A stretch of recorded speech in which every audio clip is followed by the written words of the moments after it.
Doordarshan TV के सभी दर्शकों को मेरा प्यार भरा जय यीशु। आज्ञाकारिता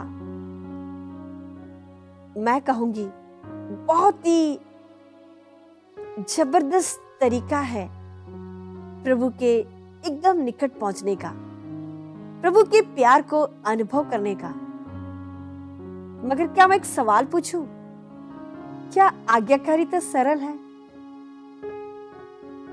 आज्ञा का पालन करना सरल है? क्या आप बच्चों से पूछो, आपके मम्मी पापा के बताए हुए बातों को मानना अच्छा लगता है? बड़ों से पूछूं, युवा युवतियों से पूछूं, जब मम्मी पापा कुछ कुछ बातों को लेकर टोकते हैं तो अच्छा लगता है? विद्यार्थियों से पूछो, यदि शिक्षकगण आपसे कुछ करने को या नहीं करने को कहते हैं तब कैसा लगता है? यदि मैं अपने आप से पूछूं, मुझ जैसे बहनों से पूछूं कि आज्ञाकारिता कैसा लगता है? कड़वा है, कड़वा है। आज्ञाकारिता सबसे कड़वी बात है, क्योंकि आज्ञाकारिता या आज्ञा का पालन करना यानी अपने मन को, अपने आप को ना कहकर सामने वाले की बात को हाँ कहना। यह सरल नहीं है। लेकिन यदि ईश्वर की आज्ञाओं का पालन करें, माता पिता की आज्ञाओं का पालन करें, बड़ों का आज्ञा का पालन करें, शिक्षकों के आज्ञा का पालन करें, संविधान में बताई गई बातों का आज्ञा का पालन करें, या हमारे सामने रखी गई छोटे मोटे नियमों का पालन करें, तो हम जरूर प्रभु के आशीष के पात्र बनेंगे। हम कई बार मनन कर चुके होंगे इब्राहिम का आज्ञाकारिता। आज फिर मैं उसी घटना को आपके सामने रखना चाहूंगी। उत्पत्ति का ग्रंथ अध्याय 22 पद संख्या 1 से लेकर हम देखते हैं ईश्वर किस प्रकार इब्राहिम से इसहाक का बलि करने की मांग करता है। और यह इसहाक इब्राहिम का बेटा, लाडला पुत्र, उसे कब प्राप्त हुआ था? कब यह बेटे को पाया था? अपने बुढ़ापे के उम्र में पाया गया इस पुत्र को, जो वह अपने आप में इस बेटे को अपने कलेजा का टुकड़ा मानता था, अपने आंखों का तारा मानता था, इस बेटे को अब ईश्वर पूछ रहे हैं बलि करने के लिए, मांग रहे हैं। तब इब्राहिम को कैसा लगा होगा? इब्राहिम बड़े सुबह अपने बेटे को लेकर अपनी पत्नी सारा से कहता है कि मैं पहाड़ पर जा रहा हूं। सारा समझ गई कि वह बलि चढ़ाने जा रहे हैं। कुछ देर बाद सारा अब पूछने लगती है कि क्या अब्राहम ने मेमना लिया है साथ में बलि चढ़ाने के लिए? तब जब कोई उसे मेमना को लेते हुए नहीं देखा, ये जानकारी जब उसे मिली, सारा भी अपने ओर से कितनी बेचैन हो जाती है, कितनी परेशान हो जाती है, कितनी दुखी हो जाती है। और वो उस पहाड़ की तरफ उस बुढ़ापे में दौड़ती है रोके, ताकि वो रोके इब्राहिम को अपने पुत्र के बलि से। और हम देखते हैं वहां पर इब्राहिम इसहाक के साथ आगे जाता है, बलि करने निकला है। वो जा रहा है और बलि चढ़ाने के लिए लकड़ियां बेटा ही पकड़ा हुआ है। और आधे रास्ता में बेटा पूछता है, पापा लकड़ी तो है जलाने के लिए हमारे साथ, मगर बलि चढ़ाने मेमना कहाँ है? इब्राहिम ने क्या जवाब दिया? और जवाब भी दिया तब कैसे दिया? उसके दिल में उसे कैसे लग रहा था होगा? क्या थोड़ा आप उसे महसूस कर सकते हैं? इब्राहिम बेटे की तरफ देखा, बेटे के नजरों पर देखा, अंदर फूट फूट के रोते हुए वह बेटे की तरफ देखकर कहा, बेटा ईश्वर प्रबंध करेगा, ईश्वर प्रबंध करेगा। और हम देखते हैं पहाड़ पर पहुंचकर खुद पापा और बेटा मिलकर वेदी बनाते हैं और आखिर अपने दिल को पत्थर बनाते हुए बड़े हिम्मत के साथ इब्राहिम किस प्रकार अपने बेटे को बांधता है और बलि करने के लिए लिटा देता है, छुरा उठाता है। छुरा उठाते वक्त बेटा चिल्लाया होगा, रोया होगा, बेटा कहा होगा, पापा प्लीज मत मारिए, मुझे छोड़ दो, मुझे छोड़ दो। क्या बेटा ऐसा नहीं कहा होगा? क्या बेटा रोया नहीं होगा? जब बेटा ऐसे बचाने के लिए वो चिल्ला रहा था, चीख रहा था, रो रहा था, तब इब्राहिम खुद का पापा निसाय अवस्था में बेटे की तरफ देखकर वो कैसे खड़ा था होगा वहां पर, वो कैसे देखा होगा। मगर वहां पर इब्राहिम के सामने सिर्फ इतना है, विश्वास, आज्ञाकारिता। और वो छुरा उठाने के लिए, वो बच्चे को मारने के लिए वो छुरा उठाता है, और जैसे ही छुरा उठाकर मारने को होता नहीं, तब हमें देखने को मिलता है ईश्वर का दूत इब्राहिम को इस बार पुकार कर बोला कि यह प्रभु की वाणी है, मैं शपथ खाकर कहता हूं, तुमने यह काम किया है, तुमने मुझे अपने एकलौते पुत्र को भी देने से इनकार नहीं किया। हाँ, और वो इब्राहिम को अपने बेटे की बलि करने से रोकता है। और हम देखते हैं पद संख्या 17 में आगे दूत के द्वारा प्रभु कहते हैं, इसलिए मैं तुम पर आशीष बरसाता रहूंगा, इसलिए मैं तुम पर आशीष बरसाता रहूंगा। हाँ मेरे प्यारे भाई और बहनों, आज्ञाकारिता कड़वा जरूर होगा, लेकिन जरा आज्ञा का पालन करके देखो, आज्ञा का पालन करते जाइए। यदि हम जिसका आज्ञा का पालन करते हैं, उन्हें यदि वाकई में दिल से मानते हैं, हम विश्वास करते हैं उन पर, तो जरूर आज्ञाकारिता आशीष में बदल जाएगा। और आगे हम देखते हैं पद संख्या 18 में ईश्वर कहते हैं, तुमने मेरी आज्ञा का पालन किया है, इसलिए तुम्हारे वंश के द्वारा पृथ्वी के सभी राष्ट्रों का कल्याण होगा। आज इस 40 काल में, आज के दिन हम क्या ऐसा एक फैसला ले, अपने आप को जरा सा उसके पहले परख कर देखे कि मैं किस प्रकार आज्ञा का पालन करता हूं, मैं कितना ईमानदार हूं आज्ञा का पालन करने में। जिसके द्वारा आज्ञा दी गई है, उसकी उपस्थिति में आज्ञा का पालन करना तो बहुत सरल है, मगर और भी समय में यदि हम ईश्वर की दी गई आज्ञा का पालन, बड़ों की द्वारा दी गई आज्ञा का पालन करते हैं, कर सकते हैं, तो हम कितने महान हैं। यहाँ पर मुझे आगे बढ़ने से पहले 2 घटना मुझे याद आ रहा है। एक लड़का अपने इंजीनियरिंग सेकंड ईयर कर रहा है, वो कहीं सफर कर रहा था, कहीं और जाने के लिए ट्रेन में था। उसकी मुलाकात एक फादर से होती है। फादर उससे पूछते हैं देखकर, बेटा तुम कहाँ जा रहे हो, क्या ऐसे सब थोड़ा बहुत इन दोनों का बातचीत होता है। और फादर कहते हैं कि बेटा, जब से मैं ये बेटा आया, मैंने इसको पर इसे देखा कि मुझे ये कुछ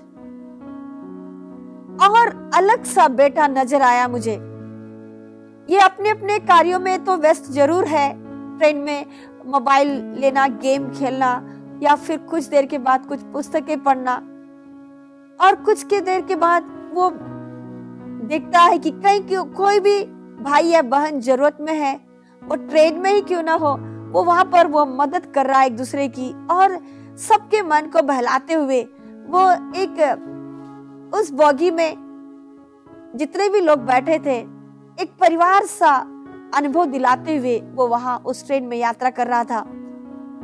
रात हुई, सब भोजन करने लगे। तब फादर ने देखा कि ये बेटा भोजन नहीं कर रहा है। फादर ने पूछा, बेटा तुम भोजन नहीं करोगे? तो ये बेटा जवाब देता है कि फादर जी आप कीजिए, मैं बाद में करूंगा। कई बार फादर के कहने पर भी जब ये बेटा नहीं कर रहा था, फादर ने पूछा क्यों, क्या हुआ? तब बेटा कहता है कि फादर जी, जब मैं 5वीं क्लास में पढ़ता था तब मेरी माँ ने मुझसे एक बात कही थी, बेटा जिस दिन तुम 10 परोपकार नहीं करोगे उस दिन तुम्हें रात का खाना खाने का हक नहीं है।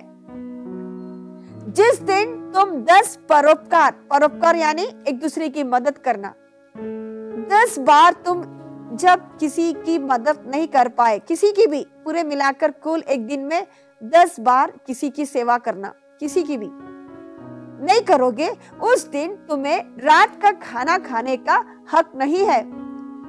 और जानते हो, ये सुनकर फादर ने कहा कि बेटा अब तो तुम सफर कर रहे हो ना, यहाँ तो कोई बात नहीं, आप खाना खा लीजिए। लेकिन ये बेटा अपने जिद पर बना रहा। वो कहता है, अंकल जी 5वीं क्लास से लेकर अभी मैं इंजीनियरिंग 2nd ईयर स्टूडेंट हूँ। मेरी माँ की बताई हुई उस आज्ञा का पालन अभी तक मैं कभी नहीं ठुकराया और ना ही ठुकराऊंगा। तब फादर ने कहा कि बेटा तो अब तो रात हो चुकी है।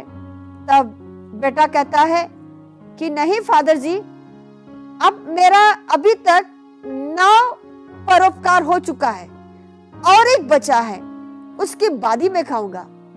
फादर ये सुनकर दंग रह गए। फादर ने कहा, बेटा 9 परोपकार हो चुका है और एक ही बचा है, तो कोई बात नहीं, मम्मी भी, ईश्वर भी, हम सब आपको मान गए हैं। तो बेटा कहता है कि नहीं अंकल जी, जब तक 10 नहीं होगा मैं खाना नहीं खाऊंगा। तब फादर ने पूछा कि अब रात को तुम क्या करोगे? तब ये बेटा कहता है, अंकल जी अब रात हो रही है, मैं ऊपर बर्थ में बैठ जाऊंगा, मेरा बर्थ ऊपर है, और जब रात को जब सोने लगेंगे सब दरवाजा बंद कर देते हैं, तब कोई आएगा, स्टेशन आएगी तो कोई चढ़ने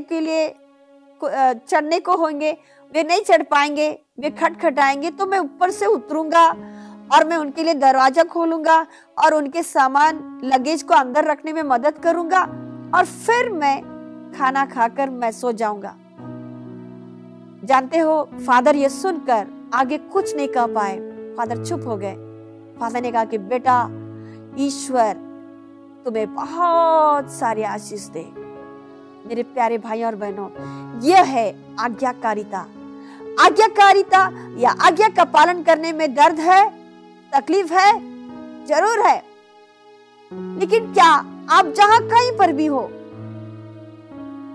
आप कुछ भी कर रहे हो, लेकिन याद रखिएगा, आपको बताई गई आज्ञा का पालन करने में यदि आप लगे हो, आप देखिएगा किस प्रकार प्रभु की आशीष, बड़ों की आशीष आपके साथ है, आपके हर कदम में है।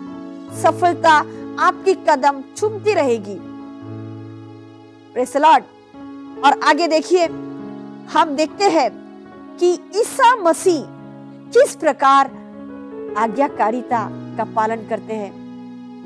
ईसा, ईश्वर के पुत्र, अपने पिता के कहने पर अपने आप को बलि करते हैं, अपने आप को बलि करने के लिए तैयार हो जाते हैं। वे आगे पीछे ईश्वर के मर्जी के सामने, आगे पीछे उनके सामने कोई विचार नहीं है। सिर्फ वे धरती पर जब मानव अवतार लिए, उनके सामने एक ही बात था, यह कि मुझे भेजे गए, मैं जिसके लिए भेजा गया हूं वह पूरा करना ही मेरे लिए भोजन है। हम यशायाह का ग्रंथ अध्याय 52 पद संख्या 14 में देखते हैं कि किस प्रकार वे इस आज्ञा पालन करने में, पिता की इच्छा को पूरा करने में, ईश्वर के मुक्ति योजना को पूरा करने में अपनी सहभागिता देने के लिए उसे क्या नहीं झेलना पड़ा। यशायाह का ग्रंथ अध्याय 52 पद संख्या 14, उसकी आकृति इतनी विरूपित की गई थी कि वह मनुष्य नहीं जान पड़ता था। वे इतने बुरी तरह पीड़ित किए गए थे, इतनी बुरी तरह मारे गए थे कि वे मनुष्य नहीं जान पड़ते थे। लोग देखकर दंग रह जाते थे ईसा के रूप को देखकर। हम फिलिपियों के नाम पत्र अध्याय 2 पद संख्या 7 से 8 तक, वहां पर भी हम देखते हैं उन्होंने मनुष्य का रूप धारण किया। प्रभु ईसा मनुष्य का रूप धारण करने के बाद मरण तक, हाँ, क्रूस पर मरण तक आज्ञाकारी बनकर अपने को और भी दीन बना लिए। वे अपने आप को दीन बनाते हैं, क्रूस मरण तक आज्ञाकारिता का पालन करते रहे। अंतिम दम तोड़ने से पहले उन्होंने कहा कि सब कुछ हो चुका है। पिता के द्वारा दी गई सारी जिम्मेदारियों को पूरा करने के बाद वे अपनी आत्मा को ईश्वर के हाथों में सौंपते हैं, उनकी आज्ञाकारिता।